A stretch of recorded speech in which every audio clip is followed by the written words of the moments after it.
right, so right before we get into where they all come in, I want to take you through the first part of the vamp because it's the one that's kind of different than the rest of the vamp here. All right, so when we come into the vamp, we do this walk up.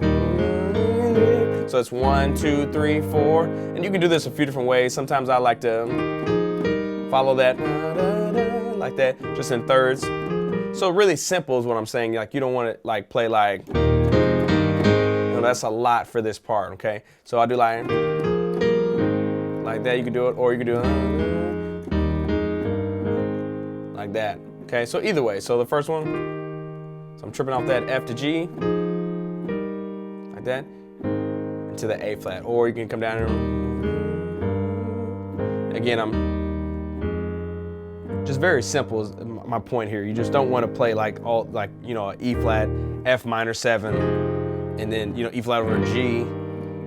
Now you can do that obviously, but you know, I just think it's a little heavy for that section. So you want to,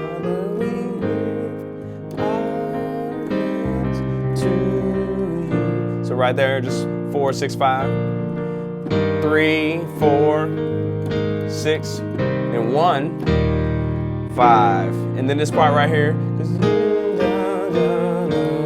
So I just do this like 4, 3, 2, 1. If you listen to it, it's you know, the bass player is kind of doing like a little walk here. So I try to do something out of the way of the bass player, so it doesn't interfere with that.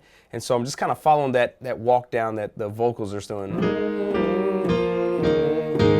Okay, so that's why I chose to do that on that part and voice it this way, to where it's like out of the, you know, I didn't want to do like that. So. And then we get into the vamp where like the singers all come in, and it's like real full band there. So let's jump into that part. Thank you for watching another UPCI Music Ministry video on YouTube. If you like this video, hit the thumbs up. Also, make sure to subscribe to our channel in order to get the latest content videos and tutorials.